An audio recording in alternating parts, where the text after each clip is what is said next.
नमस्कार, good morning, जय हिंद दोस्तों। Welcome to our educational channel Sunil academy.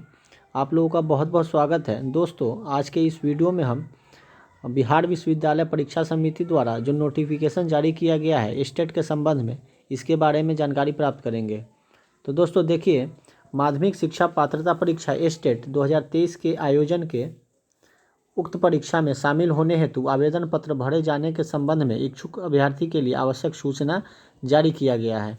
तो देखिए, इसमें दिया गया है कि जो परीक्षा जो लिया जाएगा वो 150 अंकों का लिया जाएगा। 150 अंक की परीक्षा होगी और कोई भी नेगेटिव मार्किंग नहीं होगा। और सारे प्रश्न जो है 1 मार्क के हैं, यानी 150 प्रश्न 150 नंबर के होंगे और कोई नेगेटिव मार्किंग इस परीक्षा में नहीं है। अब आगे देखते हैं दोस्तों, आगे परीक्षा के संबंध में किन विषयों का स्टेट जारी किया गया है, स्टेट में परीक्षा ली जाएगी। तो देखिए, पहला है समान विषय में हिंदी, उर्दू, बंगला, मैथिली, संस्कृत, अरबी, फारसी, भोजपुरी, अंग्रेजी, गणित, विज्ञान और सामाजिक विज्ञान। इन विषय में पेपर 1 में जो स्टेट का परीक्षा है वो आयोजन किया जाएगा। इसके अलावा में शारीरिक दक्षता और संगीत विषय के लिए भी है, ललित कला विषय के लिए भी है और नृत्य विषय के लिए भी स्टेट पेपर 1 का आयोजन किया जा रहा है। तो देखिए दोस्तों, इसका जो शैक्षणिक योग्यता है वो कैसे है, कि कितना शैक्षणिक योग्यता होगा जो हम स्टेट पेपर 1 का फॉर्म फिलअप कर सकते हैं। तो विषय संबंध में जो विषय है, विषय समूह में कम से कम 50% अंक होना चाहिए। किसी भी मान्यता प्राप्त विश्वविद्यालय से स्नातक या पीजी होना अनिवार्य है तथा किसी भी मान्यता प्राप्त राष्ट्रीय अध्यापक शिक्षा परिषद से मान्यता प्राप्त संस्थान से बीएड होना अनिवार्य है। इन विषयों में आप स्टेट पेपर 1 का फॉर्म भर सकते हैं जब 50% अंकों के साथ किसी भी विश्वविद्यालय से आप स्नातक किए हैं या पीजी किए हैं अथवा बीएड किए हैं। और एक और है, नीचे में देखते हैं अथवा में क्या दिया है कि किसी मान्यता प्राप्त विश्वविद्यालय से स्नातक अथवा स्नातकोत्तर पीजी से कम 45% अंकों सहित स्नातक या पीजी तथा 13/11/2002 को अधिसूचित राष्ट्रीय अध्यापक शिक्षा परिषद मान्यता के लिए आवेदन पत्र जमा करने के लिए समय सीमा, अध्यापक शिक्षा कार्यक्रमों के मान्यता के लिए मानदंड जो है वो निर्धारित किया गया है। तो देखिए, इसमें है कि आप अगर आपके पास 50% अंक है और उस विषय से आप स्नातक किए हैं जिस विषय में आप फॉर्म फिलअप करेंगे, जैसे हिंदी से आप स्नातक किए हैं तो हिंदी का फॉर्म भर सकते हैं। उर्दू, बंगला, मैथिली, संस्कृत, अरबी, फारसी, भोजपुरी, अंग्रेजी, गणित, विज्ञान और सामाजिक विज्ञान। और शारीरिक दक्षता के लिए भी है, नृत्य के लिए भी है और ललित कला विषय के लिए भी इसमें फॉर्म फिलअप होगा। तो आइए इसके बारे में और डिटेल में देखते हैं कि दिया गया है विशेष विद्यालय अध्यापक के लिए भी यहाँ पे फॉर्म पेपर 1 के लिए फिलअप होगा। तो देखिए, विशेष समूह में दिया गया है कि गणित विषय के लिए स्नातक स्तर पर गणित के साथ भौतिकी, इलेक्ट्रॉनिक्स, कंप्यूटर साइंस, रसायन विज्ञान, सांख्यिकी विषय में कोई 2 विषय स्नातक स्तर पर पठित हो अथवा इंजीनियरिंग से स्नातक जिसमें गणित की विशेषज्ञता हो। इस क्रम में स्पष्ट किया जाता है कि स्नातक स्तर पर कंप्यूटर साइंस में बीसीए की योग्यता को भी सम्मिलित माना जाएगा। यानी गणित अगर हम गणित का फॉर्म भरना है तो हमको क्या होना चाहिए, भौतिकी या इलेक्ट्रॉनिक्स या कंप्यूटर साइंस या रसायन विज्ञान, इन सभी विषय में से कोई एक होना चाहिए गणित के साथ स्नातक में। अगला देखते हैं, विज्ञान के लिए क्या बताया जा रहा है कि विज्ञान विषय में स्नातक स्तर पर जंतु विज्ञान यानी प्राणी विज्ञान, वनस्पति विज्ञान एवं रसायन शास्त्र विषय में पठित हो। यानी इन तीनों विषय में हम अगर ऑनर्स किए हैं स्नातक में या इंजीनियरिंग में स्नातक जिसमें विषय की विशेषज्ञता हो, इसके अंतर्गत उपयुक्त विषयों के अलावा बायोटेक्नोलॉजी, माइक्रोबायोलॉजी को भी समाहित किया जाता है। तो इन विषयों में हम फॉर्म फिलअप कर सकते हैं पेपर 1 के लिए। सामाजिक विज्ञान के लिए बताया गया है कि स्नातक स्तर पर सहायक विषय जैसे प्रतिष्ठा विषय के अंतर्गत इतिहास, भूगोल, अर्थशास्त्र, राजनीति शास्त्र में से किसी 2 विषय में उत्तीर्ण होना अनिवार्य है, जिसमें अनिवार्य रूप से किसी एक विषय जैसे इतिहास या भूगोल आवश्यक हो। जैसे अगर आप इतिहास या भूगोल ऑनर्स है या अर्थशास्त्र है, इकोनॉमिक्स है या पॉलिटिकल साइंस है, तो उसमें एक जो है सब्सिडरी में कम से कम भूगोल या इतिहास होना अनिवार्य है, तभी आप फॉर्म फिलअप कर सकते हैं। वैसे ही भाषा के संबंध में दिया गया है कि माध्यमिक शिक्षक के पद हेतु भाषा से संबंधित भाषा विषय के रूप में स्नातक स्तर पर पठित होना अनिवार्य है। जो स्नातक में हम भाषा जो लिए हैं, जैसे हिंदी है या इंग्लिश है या कोई भी है, उर्दू है, मैथिली है, तो यह विषय जो है आपको स्नातक में ऑनर्स के रूप में होना अनिवार्य है। किसी उपाधि विशेष के समतुल्य के बिंदु पर किसी भी प्रकार के विवाद हेतु जो राष्ट्रीय अध्यापक शिक्षा परिषद है NCTE के परामर्श से विभाग का निर्णय जो होगा वो अंतिम होगा। आइए इसके बारे में और आगे देखते हैं। आगे पेपर 2 के बारे में बताया गया है कि पेपर 2 में भी जो परीक्षा आयोजित की जाएगी वो समान विषय हिंदी, उर्दू, अंग्रेजी, संस्कृत, बंगला, मैथिली, मगही, अरबी, फारसी, भोजपुरी, पाली, प्राकृत, भौतिकी विज्ञान, गणित, उसके बाद में जीव विज्ञान, इतिहास, भूगोल, राजनीति शास्त्र, समाजशास्त्र, अर्थशास्त्र, दर्शन शास्त्र, मनोविज्ञान, गृह विज्ञान सभी के लिए आयोजित किया जा रहा है पेपर 2 के लिए भी। तो इसकी जो शैक्षणिक योग्यता है इसमें 50% अंकों के साथ आपको क्या होना चाहिए, PG होना चाहिए। MA या MSc आप किए हुए हैं तभी आप इस फॉर्म को फिलअप कर सकते हैं। साथ में B.Ed होना अनिवार्य है, ठीक है। अथवा में क्या दिया है कि किसी मान्यता प्राप्त विश्वविद्यालय से कम 45% अंकों के साथ PG या इसके समतुल्य किसी भी डिग्री को किए हैं तो आप इस फॉर्म को, और प्लस में आपको B.Ed होना अनिवार्य है, तो आप इस फॉर्म को फिलअप कर सकते हैं। आगे देखिए, वाणिज्य विषय के लिए भी फॉर्म आया है।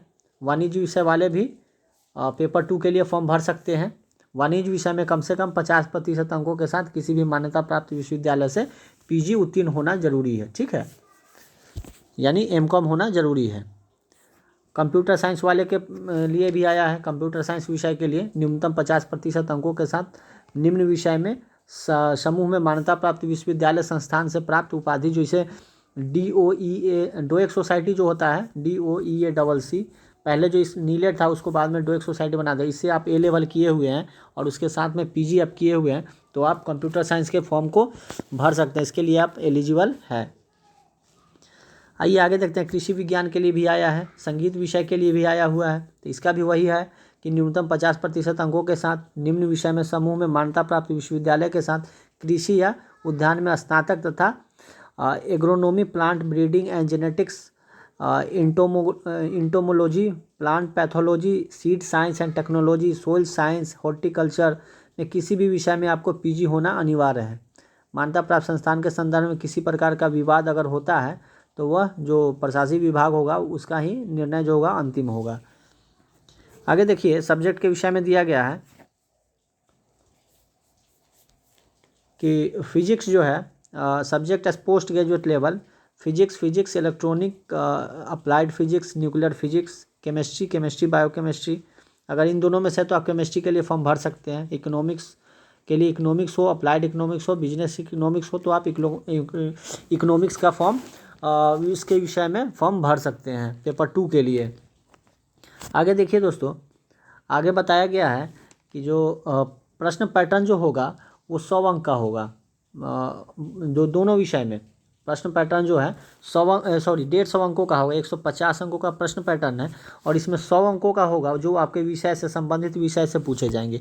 जिस विषय के आप फॉर्म भरेंगे, जैसे आपका केमिस्ट्री है, जब फिजिक्स हो, मैथ हो, जो भी हो, जैसे हिंदी हो तो हिंदी विषय से आपको 100 जो प्रश्न है 100 प्रश्न पूछे जाएंगे, प्लस में 50 प्रश्न जो है वो अन्य शिक्षक कला एवं अन्य दक्षताओं पर आधारित होंगे। तो टोटल 150 अंकों का परीक्षा होगा। नेगेटिव मार्किंग नहीं है इसमें, तो आप लोग आराम से इसको पढ़ के दे सकते हैं। अगला प्रश्न देखिए, अगला क्या दिया हुआ है इसके बारे में, उम्र सीमा के बारे में दिया गया है। तो देखिए, उम्र सीमा जो है माध्यमिक शिक्षक पात्रता परीक्षा 2023 में सम्मिलित होने हेतु दिनांक 1/8/2023 के अनुसार जो अभ्यर्थी की न्यूनतम आयु होनी चाहिए, उम्र जो है वो 21 वर्ष होनी चाहिए।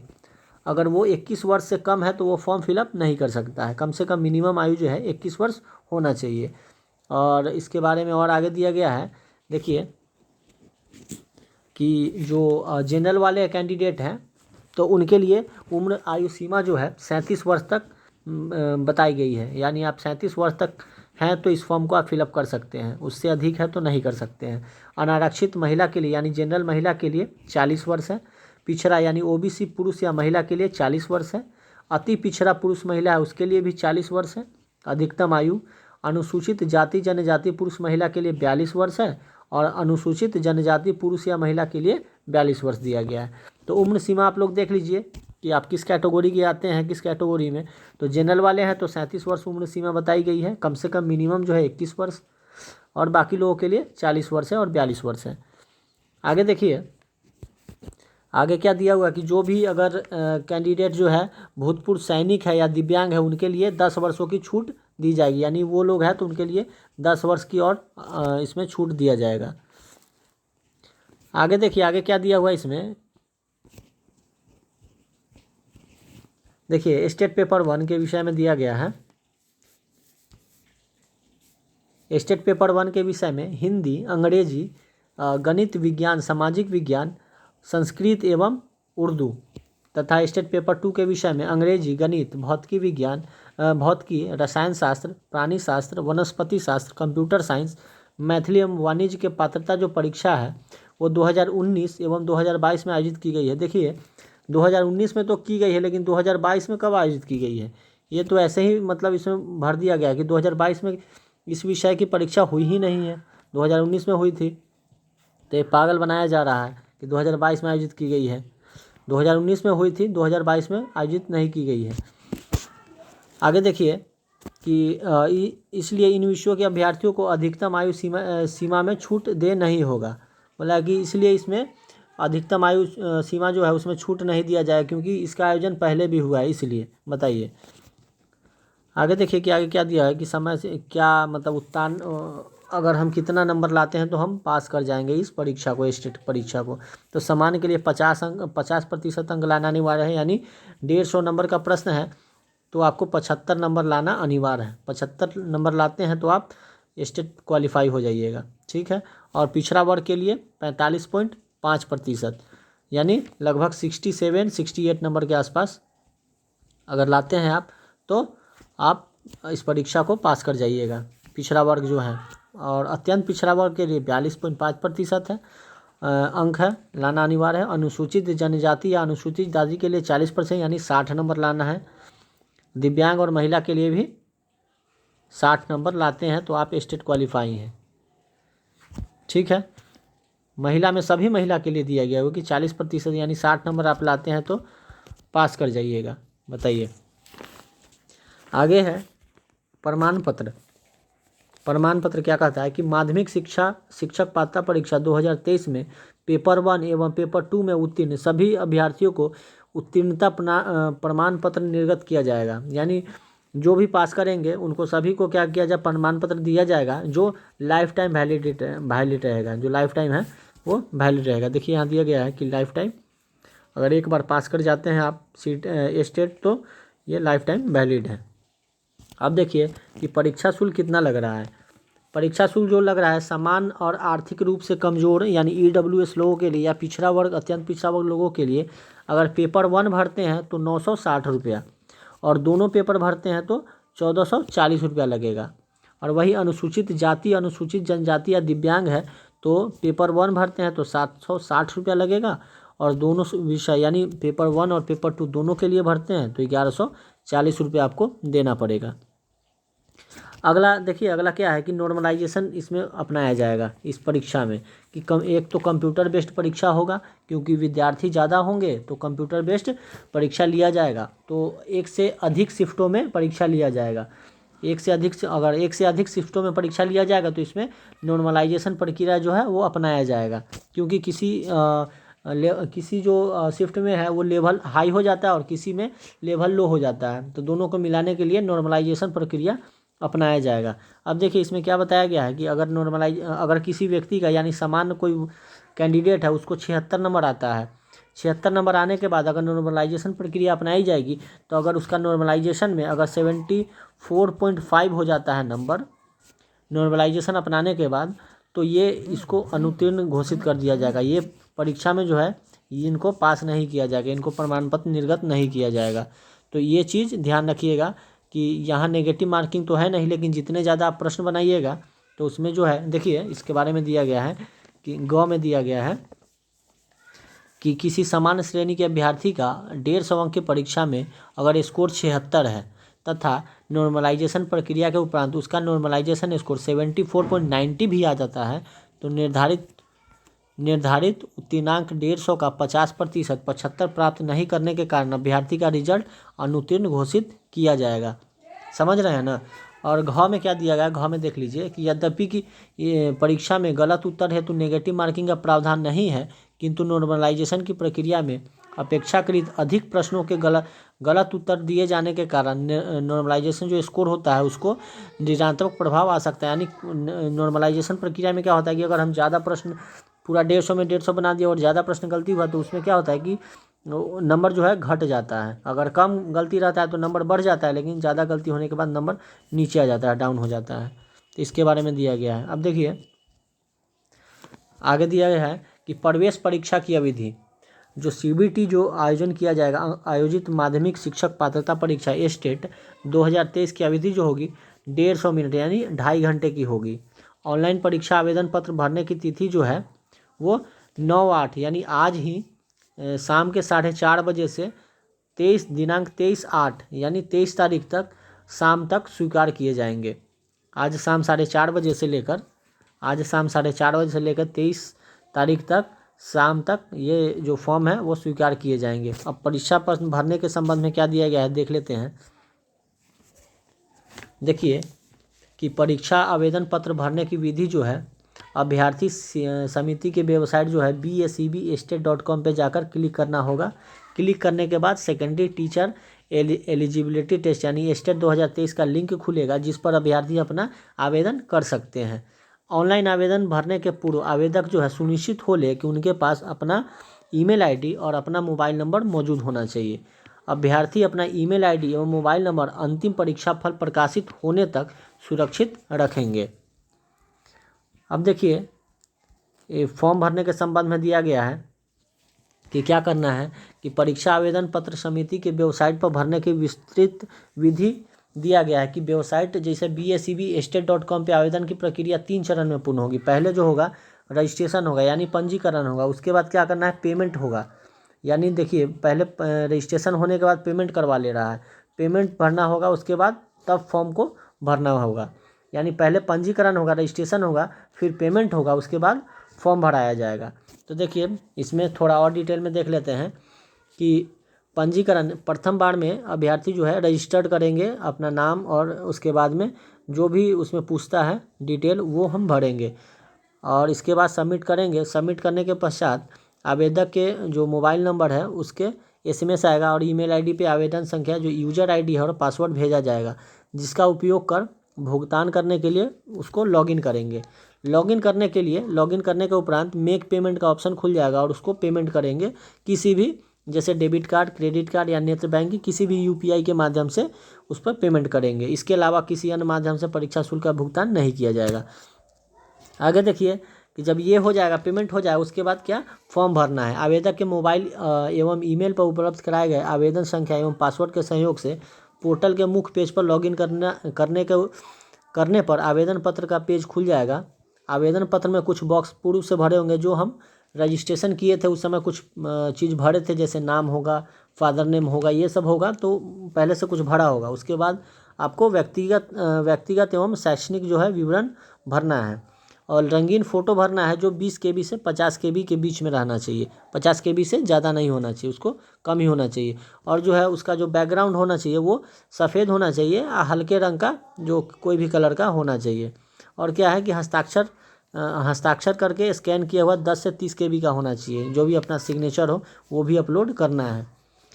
आगे देखिए आगे क्या है कि रंगीन फ़ोटो हाल में जो रिसेंट खींचा होना चाहिए और बैकग्राउंड में क्या सफ़ेद होना चाहिए, हल्के रंग का होना चाहिए। ठीक है। फोटोग्राफ पर आप चश्मा नहीं लगा सकते हैं या मतलब कोई चीज़ ढक नहीं सकते हैं, चेहरा को स्पष्ट रूप से दिखाना है। और फ़ोटो खिंचवाने के समय टोपी नहीं लगाना है, काला चश्मा नहीं लगाना है, कोई भी कपड़ा मुंह पे नहीं बांधना है। ठीक है।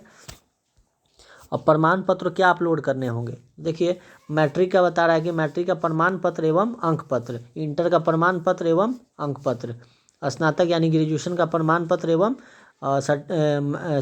मार्कशीट यानी अंक पत्र।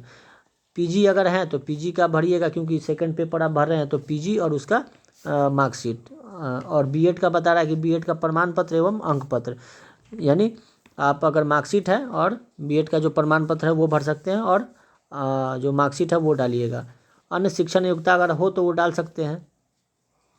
अनुसूचित जनजाति के लिए होगा कि उसके लिए जो कास्ट सर्टिफिकेट है वो भरना है। अत्यंत पिछड़ा वर्ग के लिए जो creamy layer non creamy layer है वो भरना है।